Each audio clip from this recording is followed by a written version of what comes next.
পাপ করে আর বাকিরা চুপচাপ বসে বসে দেখে, ওহুম কাদিরুন আলা আইয়ুনকিরু ফালাম ইউনকিরু, তারা প্রতিবাদ করতে সক্ষম, প্রতিরোধ করতে সক্ষম, পাপীদের টুটি চেপে ধরতে সক্ষম, তারপর মুখের মধ্যে কুলুপ এঁটে রাখে, কিচ্ছু বলে না, কোনো প্রতিবাদ করে না। তাহলে কি হবে? আল্লাহ নবী বলেছেন, তাহলে আল্লাহ যারা পাপ করেছে ওদেরকে তো আযাব দিবেই, আল্লাহ সবাইরে আযাবে আক্রান্ত করবে। এমনকি সুনানে আবি দাউদ, ওই যে হাদিসের প্রসিদ্ধ 6টা কিতাব আছে না, এর মধ্যে প্রসিদ্ধ একটা কিতাব আছে সুনানে আবি দাউদ, আবু দাউদ শরীফ। আবু দাউদ শরীফের মধ্যে হাদিস আছে, একটা মাত্র লোক যদি কোনো এলাকায় থেকে পাপ করে, মনে করেন এই যে মৌলভীবাজার, যে মা মিন রাজুলিন ইয়াকুনু ফি কওমিন ইয়ামালু ফিহিম বিল মাআসি, একজন মাত্র লোক এই মৌলভীবাজারের বুকে দাঁড়িয়ে প্রকাশ্যে পাপ করছে, মাঝে মধ্যে করে না? এই যেমন মাসখানেক আগে খবর পেলাম, মৌলভীবাজারের কোন পাপিষ্ঠ এক নাপিতের পুত্র, মুসলমান না, সনাতনী, এক নাপিতের পুত্র ফেসবুকে আল্লাহর নবীকে গালি দিয়েছে, ব্যঙ্গ করেছে, বিদ্রুপ করেছে, রক্তে আগুন জ্বলে উঠলো। আল্লাহ নবীকে গালি দেওয়ার চাইতে বড় পাপ দুনিয়ার বুকে কি হতে পারে? একজন যদি এভাবে গালি দিতে থাকে আর বাকিরা যদি চুপ করে বসে থাকে, ওদের উপর আযাব আসার জন্য এটাই যথেষ্ট। তো হাদিসে বলা হচ্ছে, একজন লোক যদি কোনো জাতির মধ্যে থেকে প্রকাশ্যে পাপ করে, গোপন পাপের কথা বলছি না, এটা আল্লাহর সাথে সে বোঝাপড়া করবে, তওবা করবে, কিন্তু প্রকাশ্যে পাপ করে, ওহুম ইয়াকদিরুনা আলা আন ইউগাইয়িরু, তারা পাপ ঠেকাতে সক্ষম, ওয়ালাম ইউগাইয়িরু, এরপরও ঠেকায় না, তাহলে কি হবে? নবীজি বলেন, ইল্লা আসাবাহুমুল্লাহু বিইকাবিন ক্বাবলা আন ইয়ামুতু, ওরা মরার আগে দুনিয়াতে আল্লাহ ওদের সবাইরে আযাবে আক্রান্ত করবে। তো আযাবে আক্রান্ত হতে চান? গজবে আক্রান্ত হতে চান? যদি না চান, নিজে তো পাপ করা যাবে না, যারা প্রকাশ্যে বুক ফুলিয়ে পাপ করে ওদেরকে পাপও করতে দেওয়া যাবে না। তাতে আল্লাহ নবীর শানে গুস্তাখি করার পাপী হোক, বেদাতের পাপী হোক, মদ খাওয়ার পাপী হোক, অথবা যে কোনো ধরনের পাপ যেগুলোর কারণে ইসলামে যেগুলোকে হারাম করা হয়েছে এবং যেগুলোর কারণে গজব আসে, এই কাজগুলো নিজেও করা যাবে না, কাউকে করতে দেওয়াও যাবে না। তো দেখলাম এভাবে ঘোষণা দিয়ে দিয়েছে। আবার দেখলাম কেউ কোনো কর্মসূচিও নিচ্ছে না, কোনো পদক্ষেপও নিচ্ছে না। আমাদের অনেক সময় সবার জানতেও সময় লাগে, আর টনক নড়তে তো আরও বেশি সময় লাগে। এখন আমি চিন্তা করলাম, তাহলে কি করবো? এরা কি চুপচাপ কাজটা করে ফেলবে? এটাও তো হওয়া উচিত না। কারণ একবার যদি বুঝেন, একবার যদি ঢাকায় প্রকাশ্যে প্রোগ্রাম করতে পারে, দ্বিতীয়বার ঠেকানো সম্ভব না। বাংলাদেশে আজও পর্যন্ত আইনিভাবে, সাংবিধানিকভাবে সমকামিতা নিষিদ্ধ, কিন্তু আইন তো মানুষের হাতেই বানানো, এটা তো আর রবের দেওয়া আইন ফলো করে না। আজকে নিষিদ্ধ, 2 দিন পর এটাকে ওরা বিদেশি চাপ দিয়ে এটার পক্ষে যে আইন বানাবেন এর কি গ্যারান্টি আছে? বাংলাদেশে তো বহুত কিছুই নিষিদ্ধ, তাহলে শিক্ষা সিলেবাসে পর্যন্ত এগুলো ঢুকছে কিভাবে? কারণ আইন তো মানুষের হাতে তৈরি হচ্ছে। তাহলে 2 দিন পর যে শয়তানি করবে না, কোনো গ্যারান্টি আছে?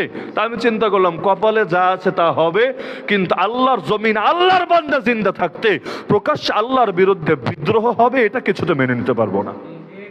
আমি ঘোষণা দিয়ে দিলাম 6 তারিখের কথা, 5 তারিখ তো রাতে জানলামই, 6 তারিখের কথা মানে 7 তারিখ তাদের প্রোগ্রাম।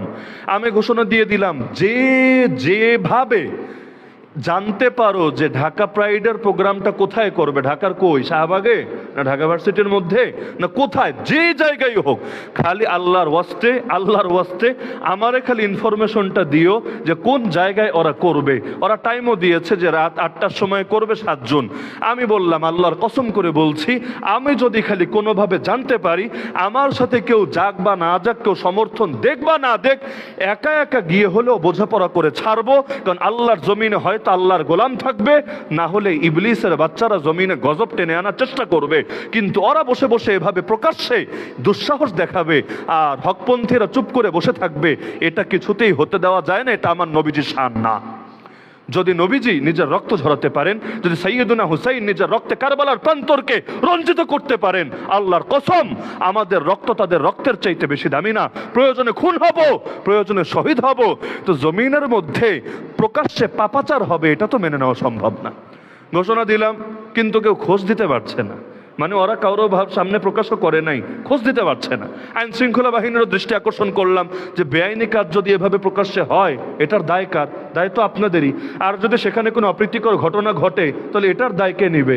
তারপরও আমি যখন দেখলাম কোনোভাবে পাচ্ছি না কুল কিনারা, রাত্রে আমি চূড়ান্ত ঘোষণা দিলাম যে আপনারা যে যেখানে জানতে পারেন আমরা সবাই মিলে ওদেরকে ঘেরাও করব। যদি আগে না পারি, যেই সময় অনুষ্ঠান শুরু করবে উপস্থিত ঢাকায় যেই কয়জন আছে ঘেরাও করব, তবে নিজেদের হাতে আমরা আইন তুলে নেব না, ঘেরাও করে ওদেরকে আইন শৃঙ্খলা বাহিনীর হাতে তুলে দেব। বাকিটা আমরা তখন দেখব যে কিভাবে কি করা যায়, কিন্তু আমরা ওদেরকে অনুষ্ঠান সফল হতে দেব না। এখন ওই দিন সারাদিন পেরেশানিতে, 7 তারিখ এদিকে জুম্মার নামাজ হলো, শুক্রবারের কথা, জুম্মার নামাজ পড়ি, এখন মাহফিলে যাবো কি যাবো না তাও বুঝতে পারছি না। এখন শেষে প্রতিটা মুহূর্তে অপেক্ষায় দেখি কি হয়। এখন লাস্টে এসে দেখা গেল 8টা পার হয়ে গেছে, কোনো খবর নাই, 9টা বেজে গেছে, কোনো খবর নাই, 10টা বেজে গেছে, কোনো খবর নাই। লাস্টে ঘোষণা দিল আমরা 11:30টার সময় আসছি। আমি ভাবলাম যাক ভালোই হয়েছে, মাহফিল শেষ করে এসে তাহলে এদের খুঁজে বের করা যাবে। আর রাত গভীর হলে কি হয়েছে, রাত গভীর হলে এখন মানুষের কাছে 11টা 12টা বিষয় না, রাত 2টার সময় মানুষ পাওয়া সম্ভব ওদেরকে শিক্ষা দেওয়ার জন্যে। এখন রাত 11:30টা বাজলো, এখন বললো আমরা আসছি, তবে রাত 1:30টার সময়। এখন বুঝলাম কি রে, খেলা কদ্দূর আগাবে, পরে 1:30টায় গেলে আবার 3:30টা বলবে, 3:30টায় গেলে 4:30টা বলবে। আলহামদুলিল্লাহ সুম্মা আলহামদুলিল্লাহ, দিলের মধ্যে আমার বাস্তবে খুশি লাগছে। পুরো রাত পার হয়ে গেল, প্রকাশ্যে কোনো অনুষ্ঠান করলো না, লাইভে এসে করবে অনলাইন, ওই হিম্মত করলো না, যদি রিপোর্ট করে সব বরবাদ করে দেয়। লাস্টে ওরা কয়েকটা সমকামী মিলে নাচানাচি করে ইউটিউবে নতুন একটা চ্যানেল খুলে ছেড়ে দিল, যেটা মশামাছিও দেখলো না, মানে কেউ দেখলো না, কেউ সাক্ষী থাকলো না। তা আমি শুধু আল্লাহ শুকরিয়া আদায় করলাম, আলহামদুলিল্লাহ একা হিম্মত করে আওয়াজ তুললাম, এতেই এই অবস্থা। কারণ যার ভেতরে আল্লাহ আছে সে না জানও কোরবান করে দিতে পারে, কারণ আমার হায়াত আল্লাহর জন্য, মরলে আল্লাহর কাছেই ফিরে যাব। তো যার দিলে আল্লাহ নাই, ও জান দিবে কিসের জন্য রে ভাই? ওদের দিলগুলো তো মশামাছির চাইতেও দুর্বল, আর আমাদের দুর্বলতাকে কাজে লাগায়। না হলে বাস্তবতা এটা, আওয়াজ তুললে ওদের পালানোর কোনো সুযোগও নাই। তাহলে এটা তো একটা উদাহরণ দিলাম, ঘটনা বলা তো উদ্দেশ্য না। আমি ফিতনার কথা বলছিলাম যে ফিতনা তো একটা আসে, একটা না ঠেকাতে ঠেকাতে আরো 10টা আসে, 10টা না ঠেকাতে ঠেকাতে আরো 20টা আসে। এবার চিন্তা করেন, সবগুলো ফিতনার বিরুদ্ধে যদি আমরা রুখে দাঁড়াতাম, বাংলার জমিনে ফিতনা থাকতে পারতো।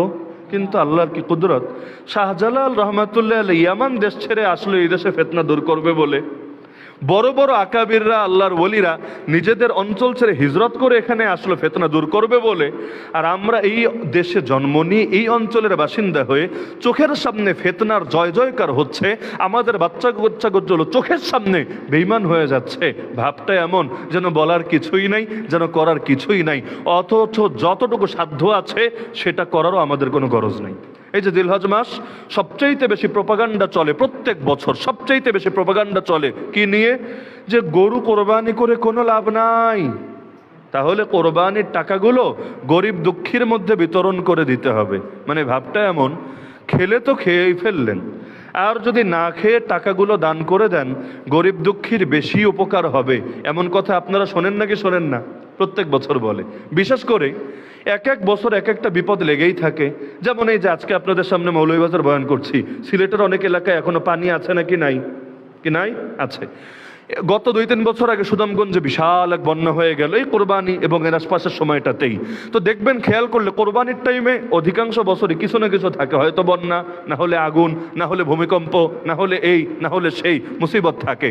এখন প্রত্যেক বছর ওরা এই কৌশলগুলো কাজে লাগায়। এখনো আপনারা দেখবেন টেলিভিশনের টক শোতে, পত্রিকা সম্পাদকীয় বা বিভিন্ন কলামের মধ্যে ওরা লেখে, ভোগে নয় ত্যাগেই সফলতা। এই টাকাগুলো খেলে কি হবে? একদিন খাবা, বাথরুমে সব শেষ হয়ে যাবে। এর চাইতে টাকাগুলো নিয়ে গরিব দুঃখের মধ্যে দান করে দাও, আর তো মানবতার বেশি ফায়দা হবে। আপনি শুনলেও তো পেরেশান হবেন যে হুজুর সুবহানাল্লাহ বলবো না নাউজুবিল্লাহ বলবো, কারণ ভালো কথাই তো বলছে। টাকা ওরা চাচ্ছে না, টাকা দিয়ে মদের বার করেন এটাও বলছে না, দান করার কথা বলছে, দান করার কথা। আর পশু খেয়ে কি হবে? ভোগে নয় ত্যাগেই সফলতা দেখাতে হবে। শুনলে খুব সুন্দর লাগে না? এর মধ্যে খুব মানবতা খুঁজে পাওয়া যায় না? নাউজুবিল্লাহি মিন যালিক। আল্লাহর চাইতে বড় রহমান রাহিম কেউ হতে পারে না, আল্লাহর রসুলের চাইতে বড় রাহমাতুল লিল আলামিন কেউ হতে পারে না। আল্লাহ যে কোরবানির বিধান দিয়েছেন, রাসূলুল্লাহ সাল্লাল্লাহু আলাইহি ওয়াসাল্লাম যে কোরবানি প্রতি বছর করেছেন, ওই কোরবানির চাইতে ওই দিন উত্তম কোন আমল হতেই পারে না। সেই হাদিসের মধ্যেই আছে যে বান্দা ইয়াউমে নাহরের দিন, কোরবানির দিন, কোরবানির চাইতে বড় কোন আল্লাহর কাছে প্রিয় বড় কোন আমল করতে পারে না। কারণ যেই কোরবানি করে এই পশু কিয়ামতের দিন তার রক্ত, তার মাংস, তার চর্বি, তার লেজ, তার চামড়া, তার মাথা সব কিছু সহ হাজির হবে আল্লাহর সামনে। এগুলোকে মিজান নেকের পাল্লায় উঠিয়ে উঠিয়ে মাপা হবে। নামাজ যেমন মাপা হবে, রোজা যেমন মাপা হবে, যে গরু কোরবানি দিবেন, ছাগল কোরবানি দিবেন, এগুলোকেও নেক আমলের পাল্লায় মাপা হবে। এমনকি আল্লাহ রসুল সাল্লাল্লাহু আলাইহি সাল্লামকে একদিন সাহাবীরা প্রশ্ন করলো, ইয়া রাসূলুল্লাহ মা হাযিহিল আদাহি, ইয়া রাসূলুল্লাহ কোরবানিগুলো কি, কোরবানি কি, মানে মূল বিষয়টা কি, কেন এগুলো আমরা দিব? আল্লাহ নবী বলেন সুন্নাতু আবিকুম ইব্রাহিম, আরে তোমাদের পিতা ইব্রাহিমের সুন্নাত হিসাবে তোমরা দিবা। তারা বলল বুঝলাম তার সুন্নাত, তার আদর্শ, লেকিন আমাদের লাভ কি? আমালানা ফিহা ইয়া রাসূলুল্লাহ, হে আল্লাহ রাসূল কোরবানি দিলে আমরা কি পাবো? আল্লাহ রাসূল বললেন বিকুল্লি শারাতিন হাসানা, প্রতিটা পশমের বিনিময় একটা করে নেকি পাবা। প্রতিটা পশম বুঝেন, একটা পশু যখন জবাই করেন ওর পশম কয়টা গুনতে পারবেন? তো প্রতিটা পশমের বদলে যদি আল্লাহ নেকি দেন, এটা তো এক নেকি আছে। আর কিয়ামতের দিন তো এগুলোকে আল্লাহ মাপবেনি। কারণ কোরবানি যে দিলাম, কোরবানি দেওয়ার পর রক্ত তো আর আসমানে চলে যায় না, গোশত তো আর আসমানে চলে যায় না। কোরআনে বলছে লা ইয়ানালাল্লাহু লুহুমুহা ওয়ালা দিমাউহা ওয়ালাকিন ইয়ানালুহুত তাকওয়া মিনকুম, আল্লাহর কাছে গোশতও পৌঁছে না, আল্লাহর কাছে রক্তও পৌঁছে না, আল্লাহর কাছে পৌঁছে তোমাদের দিলের তাকওয়া, দিলের মধ্যে আল্লাহ আছে কিনা। আল্লাহ তো এটাই যাচাই করতে চান। আরে পশু কি রে ভাই, আল্লাহর নামে নিজের জান কোরবান করতেও তো কোনো দ্বিধা নেই। আমরা নয় তো পশু করি। ইব্রাহিম আলাইহিস সালাম কি পশু করতে গিয়েছিলেন, না সন্তানটা জবাই করতে গিয়েছিলেন? আল্লাহর আদেশ যদি চলে আসে সন্তান জবাই করতেও মুসলমান রাজি থাকে। সন্তানের পাপ কি ছিল? ইসমাইল আলাইহিস সালাম কি কোনো পাপী ছিলেন? তিনি কি কোনো অপরাধে জড়িয়ে গিয়েছিলেন? না, মাসুম বাচ্চা, নিষ্পাপ বাচ্চা, ভবিষ্যতে নবী হবে যে। আরে যারা নবী হয় তারা শুধু বয়স হওয়ার পরেই উত্তম আখলাকের অধিকারী হয় এমন না। আল্লাহ তাদেরকে জন্মলগ্ন থেকে এমনভাবে গড়ে তোলেন যাদের মতো পৃথিবীতে সারা দুনিয়া খুঁজেও একটা মানুষ পাওয়া যাবে না। তো এই যে ইসমাইল আলাইহিস সালাম এতটা সুমহান এবং উত্তম আখলাকের অধিকারী, কিন্তু আল্লাহ আদেশ দিলেন জবাই করতে হবে। ইব্রাহিম আলাইহিস সালাম যখন বুঝতে পারলেন আর কোনো কথা নাই, চলে গেলেন।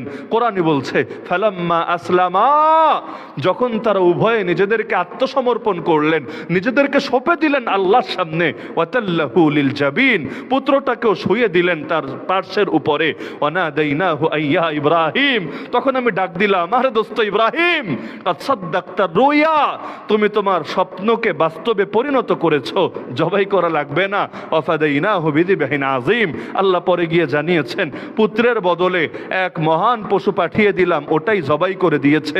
এখান থেকে কোরবানি সিলসিলা শুরু হয়েছে।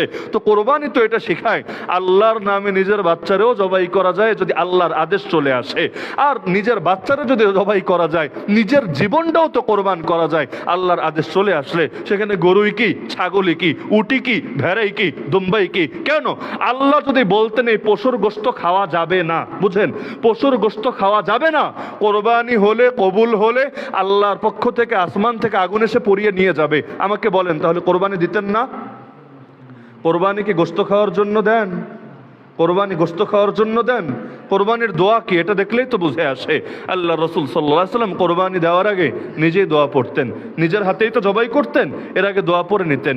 ইন্নী ওয়াজ্জাহতু ওয়াজহিয়া লিল্লাযী ফাতারাস সামাওয়াতি ওয়াল আরদা হানিফা ওয়া মা আনা মিনাল মুশরিকিন ইন্না সালাতি ওয়া নুসুকি ওয়া মাহইয়ায়া ওয়া মামাতি লিল্লাহি রাব্বিল আলামিন লা শারীকা লাহু ওয়া বিযালিকা উমিরতু ওয়া আনা আউয়ালুল মুসলিমিন বিসমিল্লাহি ওয়াল্লাহু আকবার আল্লাহুম্মা মিনকা ওয়া লাকা আন মুহাম্মাদিন ওয়া উম্মতি। এই হলো আল্লাহ নবীর পুরো দোয়া। তো শুরু থেকে দেখেন, প্রথম যে দোয়া, এটা আমার আশা এবং ধারণা সবার মুখস্থ আছে। ইন্নী ওয়াজ্জাহতু ওয়াজহিয়া লিল্লাযী, মুখস্থ নাই? সবারই আছে। আমি নিজেকে সঁপে দিলাম, অভিমুখী করে দিলাম ওই আল্লাহর উদ্দেশ্যে, যে আল্লাহ সবগুলো আসমানও সৃষ্টি করেছেন, জমিনও সৃষ্টি করেছেন। নিজেকে তার দিকে সঁপে দিলাম তাওহীদের সাথে, আর জীবনেও তার সাথে শিরিক করব না কাউকে। এরপর দ্বিতীয় অংশ, ইন্না সালাতি ওয়া নুসুকি, নিশ্চয় আমার নামাজ, আমার কোরবানি, ওয়া মাহইয়ায়া ওয়া মামাতি, আমার জীবন, আমার মরণ সব লিল্লাহি রাব্বিল আলামিন, দলের জন্য না, নেতার জন্য না, নেত্রীর জন্য না, পদের জন্য না, প্রমোশনের জন্য না, বাপের জন্য না, মায়ের জন্য না, আত্মীয় পরিজনের জন্য না, আমার হায়াত আল্লাহর জন্য, আমার মওত আল্লাহর জন্য। কোন আল্লাহ? লা শারীকা লা, যে আল্লাহর কোনো শরীক হয় না, যে আল্লাহর সমকক্ষ কাউকে বানানো যায় না। ওয়াবিযালিকা উমিরতু, এটাই আদেশ দেওয়া হয়েছে আমাদেরকে। ওয়া আনা আউয়ালুল মুসলিমিন, আমরাই আত্মসমর্পণকারীদের প্রথম। এরপর নবীজি বলতেন আল্লাহর নামে, আল্লাহই সবচাইতে বড়, হে আল্লাহ তোমার পক্ষ থেকে, তোমারই জন্য।